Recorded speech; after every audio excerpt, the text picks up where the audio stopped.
from S3 Archery. I wanted to talk to you today about really your wrist on your string hand as you're pulling through the shot and what it's supposed to look like. So this is an area that isn't talked about much on the internet, and I had a problem with it myself until it was really identified. I was reading Advanced Instinctive Archery by Asbell, the book, and he talks about a drill of holding a paint can and holding it straight down, and that'll give you the feeling of a relaxed wrist and having no tension in it.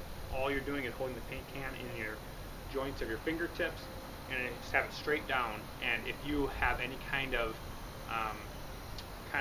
tension in your wrist, you won't be able to hold that paint can, a full paint can, for very long. You'll start breaking down, your wrist will straighten up and it'll go straight down. So ideally what we're talking about here is your wrist should look like this, only sideways. I'm not going to do it this way because you wouldn't be able to see it then, but it should be straight flat. So this is really, take your grip and put your arm out like this first and have your hand out, and then go ahead and move your thumb to however you like. If you like to grab your pinky, you can do that. If you like to put your thumb down, you can do that. If you like to have a floating thumb, you can do that as well. It doesn't really matter. The main thing that does matter is if you get in the habit, like myself, I have this tab. I used to like to actually, this part of the tab that is just the part that tightens up the strap around your finger, I used to want to put my thumb on that. But when I do that, if I turn my hand over, see how it's curved a little bit? And then if I move my thumb back, it goes flat. If I move it forward, it comes down and then over. You want that wrist to be completely flat.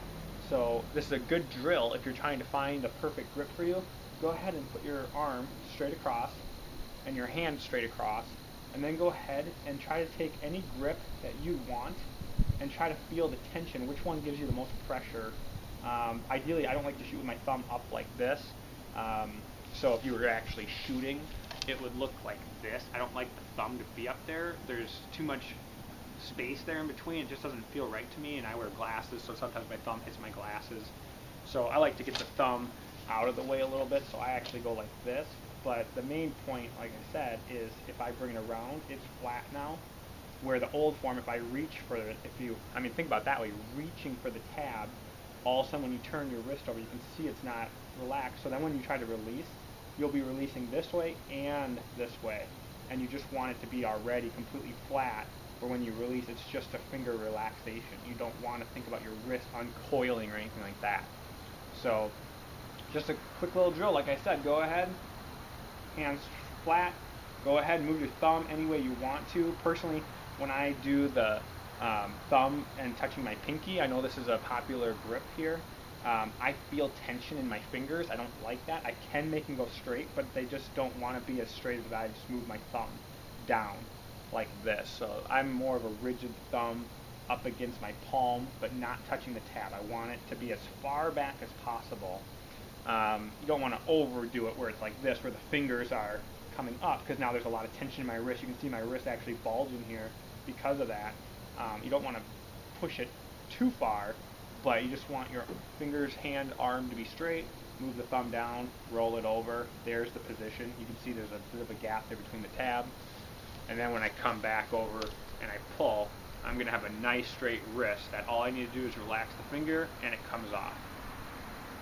If I get that kink in my wrist, if I reach for the tab and then I do it, now I have my whole thumb up against my cheek. I can feel it on my cheek.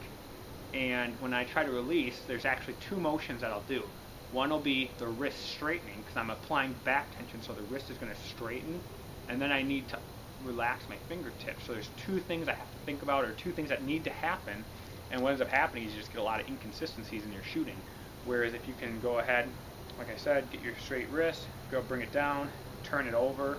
This is where you should feel like when you have your shot. Now when I do the back tension, I'm just going to let go with my finger. There's no wrist. My wrist is already dead flat. There's nothing to be done there. And I really think that your groups will get a lot tighter if you do this. So, and like I said, just a lot of confusion out there. I myself, for competitive shooting with compounds, never had to think about it. I just used mechanical releases and liked them up against my cheek. But when it came over to traditional shooting now, just been playing around a lot with this and really reading that book, Advanced Instinctive Shooting by Asbell. Check it out. It's really, really good.